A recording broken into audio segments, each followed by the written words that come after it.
श्रीमद् भगवद गीता के 90वें अध्याय के 27वें और 28वें श्लोक में भगवान कहते हैं कि तू जो कुछ भी कर रहा है वो सब मेरे अर्पण कर, इससे तू मुझे प्राप्त कर लेगा। सबसे बेहतर उपाय है सब कुछ उनको अर्पण कर दो, जो कुछ भी कर रहे हो जो। फिर 15वें अध्याय के 14वें श्लोक में भगवान ने कहा है, कर्मों की सिद्धि में जितने भी 5 प्रकार के हेतु हैं वो मैं ही हूँ। तो जो आपके कर्म हो रहे हैं उसमें 5 प्रकार के हेतु होते हैं। तो पहला हेतु है जिसके आश्रय से कर्म किया जाता है, जिसके आश्रय से कर्म किया जाता है वो अधिष्ठान मैं हूँ, कर्ता मैं हूँ, कार्य को करने वाला मैं हूँ। फिर तीसरा है भिन्न भिन्न प्रकार के करण मैं हूँ, इंद्रिया और जितने भी वस्तु है सांसारिक उन सब के द्वारा जो कर्म किया जाता है उसका कारण भी मैं ही हूँ। फिर चौथा है नाना प्रकार की अलग अलग चेष्टाएं, वो भी मैं हूँ।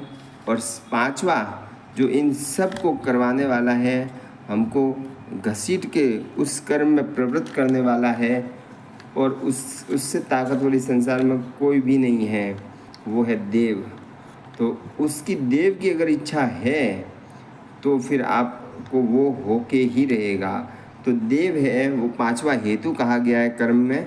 तो ईश्वर देव है, ईश्वर सब करवाता है और वही करने वाला है, और वो इन सब का न तो शुभ कर्मों का वो हेतु है और न ही अशुभ कर्मों को वो ग्रहण करता है। अर्थात मनुष्य के शुभ और अशुभ कर्म को वो ग्रहण नहीं करता है, लेकिन उसके शुभ और अशुभ कर्म के अनुकूल उसको जो दंड और उसको जो पुण्य का फल देता है ना, वो देव है। आपके अगर अच्छे कर्म होंगे तो वो देव आपको अच्छा फल देगा, आपको उस तरफ ले जाएगा ऑटोमेटिक। दुर्गा सप्तशती में पेज नंबर 101 पर 4था अध्याय है और उसके 14वें श्लोक में भगवती महादुर्गा कहती है कि उसमें लिखा हुआ है, हे देवी आप प्रसन्न हो, परमात्मा स्वरूप आपके प्रसन्न होने पर जगत का अभ्युदय होता है और क्रोध में भर जाने पर आप तत्काल ही कितने कुलों का सर्वनाश कर डालती है। अर्थात भगवती महादुर्गा आप अगर वो प्रसन्न नहीं है, आपके कर्मों से प्रसन्न नहीं है, आपके कर्म इतने दूषित हैं, तो महादुर्गा आपको दंड अवश्य ही देगी, क्योंकि यह संसार की स्थिति को बनाए रखने वाली वो दुर्गा है। ये संसार चक्र जो चल रहा है इसकी स्थिति को बनाए रखती है वो दुर्गा है, और अगर इसको बनाए रखना है तो वो हर एक व्यक्ति के शुभाशुभ कर्मों का दंड और उसका पुण्य फल अवश्य ही देती है। इसलिए प्रत्येक मनुष्य को अपने कर्मों पर विशेष ध्यान देना चाहिए कि वो क्या कर्म करता है। अगर उसके कुल का उद्धार चाहता है तो यहाँ पे भगवती ने कहा है कि अगर वो प्रसन्न नहीं है तो वो कितनी कुलों का सर्वनाश कर डालती है, उनके बच्चे सबको मार डालेगी, वो सब कुछ ख़त्म कर डालेगी। और अगर वो प्रसन्न है तो उसके वही लोग सबसे ज़्यादा प्रशंसनीय हैं जिनके ऊपर भगवती माँ दुर्गा प्रसन्न है। उनके बल, उनके बेटे, पुत्र पौत्र ऐश्वर्य को भोगते हैं, यश को प्राप्त करते हैं और उत्तम धर्म का पालन करने वाले हो जाते हैं। तो भगवती का प्रसन्न होना, उसको प्रसन्न रखना अत्यंत आवश्यक है। मनुष्य को उसकी शरण में जाना चाहिए। दोस्तों, दुर्गा सप्तशती के 101 पेज नंबर पे 4थे अध्याय के 14 और 15वां श्लोक में मार्कंडेय जी कहते हैं, देवी आप प्रसन्न हो, परमात्मा स्वरूपा आपके प्रसन्न होने पर जगत का अभ्युदय होता है और क्रोध में भर जाने पर तत्काल ही आप कितने कुलों का सर्वनाश कर डालती है। मतलब कितने ही कुलों का सर्वनाश कर डालती है। आपके कुल आगे बढ़ेगा ही नहीं अगर वो क्रोधित है, तो आपके बच्चा इत्यादि कुछ नहीं होगा। तो आप कितने कुलों का सर्वनाश कर डालती है, ये बात अभी अनुभव में आई है, क्योंकि महिषासुर की यह विशाल सेना क्षण भर में आपके कोप मात्र से क्षण भर में नष्ट हो गई। एक क्षण में पूरी नष्ट कर दी सेना। आप सदा अभ्युदय प्रदान करने वाली देवी, आप जिन पर प्रसन्न रहती है वे ही देश में सम्मानित हैं, उन्हीं को धन और यश की प्राप्ति होती है और उन्हीं का धर्म कभी शिथिल नहीं होता, तथा वे ही अपने हष्ट पुष्ट स्त्री पुत्र और भृत्यों के साथ धन्य माने जाते हैं। देवी आपकी कृपा से पुण्यात्मा पुरुष प्रतिदिन अत्यंत श्रद्धापूर्वक सदा सब प्रकार के धर्मानुकूल कर्म करता है और उसके प्रभाव से स्वर्ग लोक में जाता है। इसलिए आप तीनों लोकों में निश्चय ही मनोवांछित फल प्रदान करने वाली देवी है। माँ दुर्गा आपकी स्मरण करने पर सब प्राणियों का भय हर लेती है और स्वस्थ पुरुषों द्वारा चिंतन करने पर उन्हें परम कल्याण में बुद्धि प्रदान करती है। दुख दरिद्रता और भय हरने वाली देवी आपके सिवा दूसरी इस दुनिया में कौन है जिसका चित्त सबका उपकार करने के लिए सदा ही याद रहता हो। तो देवी भगवती बताती है ये संसार की स्थिति को धारण करने वाली है, संसार नियमित रूप से चलता रहे इसलिए दुर्गा मनुष्य के शुभाशुभ कर्मों को उसके कर्म के अनुसार दंड और उसका उद्धार करती रहती है। आपके अच्छे कर्म होंगे तो दुर्गा उस हिसाब से प्रवृत्त होगी, बुरे कर्म होंगे तो उस हिसाब से प्रवृत्त होगी। ऐसा नहीं है कि उनके बचा क्यों हुआ मेरे क्यों नहीं हुआ, ऐसा नहीं है। अगर आप भगवती की शरण में जाओगे तो तुरंत हो जाएगा। हो सकता है उनके कुछ कर्म रहे, जो अच्छे और बुरे कर्म होते हैं उसके अनुसार फल मिलता है और आपको वह फल अगर आप चाहते हो कि कुछ अतिरिक्त भी मिले, जैसे मैं चाहता हूँ कि मुझे जैसे एक्स्ट्रा में कोई चीज़ चाहिए जो मुझे अभी अप्राप्त है और मुझे वो चाहिए और मेरे कर्म के हिसाब से वो चीज़ मुझे 10 साल बाद में मिलनी है मेरे कर्म के हिसाब से। तो भगवती से आप भगवती भगवान का एक ही सिद्धांत है, कर्म सिद्धांत। कुछ करोगे उसके एवज में चाहिए। अब आप क्या करो ऐसा जिसकी एवज में मिले, तो आप कुछ भी कर लो। चाहे तो आप लोगों की सेवा कर लो, लोगों की मदद कर लो, जो कर्म बनेगा उसके आधार पर आपको भगवती प्रसन्न होकर दे देगी। और ईश्वर के अतिरिक्त तो वो आपको देने वाला है नहीं, सिर्फ ईश्वर ही है जो देता है। इसलिए उस परमात्मा की हमेशा शरण में रहो, वही आपको पुत्र देगा, पौत्र देगा, सब कुछ देगा। इसलिए उसकी उपासना करो, उसका ध्यान करो, उसका नाम जप करो, ये सबसे बेहतर है और सबसे बेस्ट है मंत्र जप।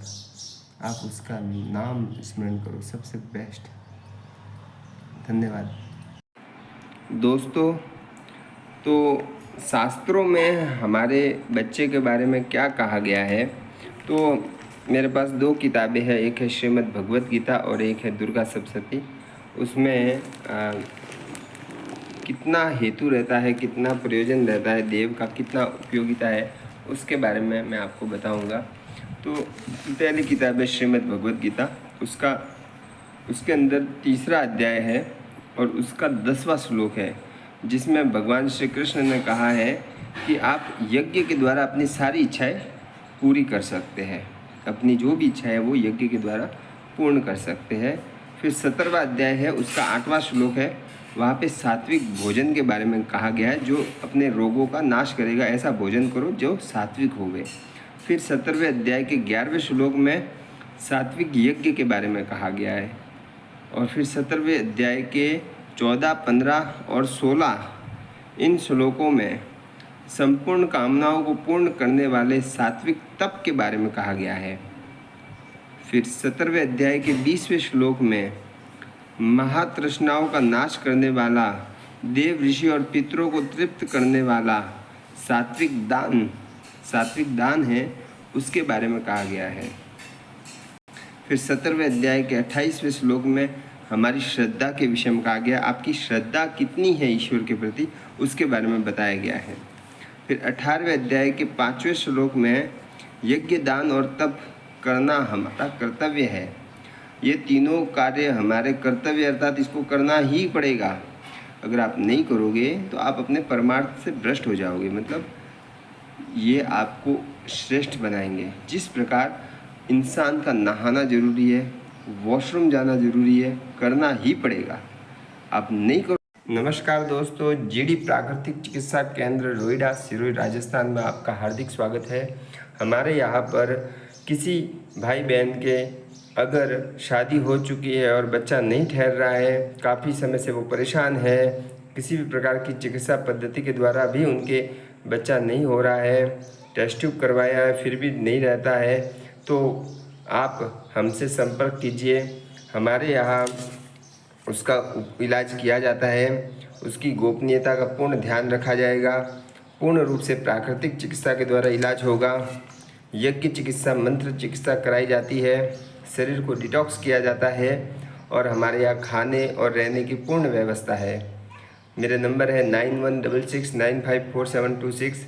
आप निःशुल्क कंसल्टेशन कीजिए। धन्यवाद। दोस्तों, स्त्री और पुरुष दोनों को मावा, ड्राई फ्रूट्स, दही, दूध, छाछ, घी इत्यादि का आवश्यकता अनुसार ज़्यादा से ज़्यादा प्रयोग करना चाहिए, जिससे उनका जो बॉडी में स्टेमिना है वो ज़्यादा अच्छा रहे और बॉडी में जो वीर्य है या स्त्री में जो ताकत है वो अच्छी बनी रहे। तीसरा है 12वें से लगाकर 18वें दिन के बीच आप जितना हो सके उतना आप साथ में रहे हस्बैंड वाइफ, और खुश रहे। सबसे ज़्यादा इम्पोर्टेंट है खुश रहे। जैसा भी है जहाँ भी है आप खुश रहने की कोशिश कीजिए, और जब खुशी से जो संबंध बनेंगे और उससे जो बच्चा आपको प्राप्त होगा उसके चांसेस सबसे ज़्यादा रहेंगे। खुश रहना सबसे इम्पोर्टेंट है। पीरियड्स जो आ रहे हैं, जो उसका टाइम होता है 3 दिन से लगाकर 7 दिन का, इस बीच में अपने पति से किसी प्रकार के संबंध नहीं बनाने हैं आपको। उन 3 दिनों से 7 दिनों के बीच में अगर आप संबंध बनाते हैं तो जो गंदा ब्लड है वो अगर गलती से ऊपर की तरफ रह जाता है तो वो आपके गर्भ को नहीं ठहरने देगा।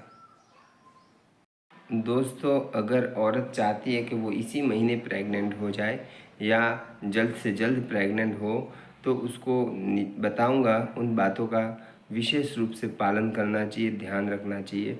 सबसे पहला है कि जो उसको पता है कि इस तारीख से इस तारीख के बीच मेरे पीरियड्स रहता है इस महीने के, तो उससे 5 से 7 दिन पहले वो अपने संबंधों में विशेष ध्यान देवे कि उसको किसी प्रकार का संबंध नहीं बनाना है। अगर वो बनाएगा संबंध अपने हस्बैंड वाइफ के, तो उससे गर्भ के गिर जाने के चांसेस बढ़ जाते हैं। तो पीरियड्स के 5 से 7 दिन पहले उसको किसी प्रकार का संबंध नहीं रखना है। फिर दूसरा है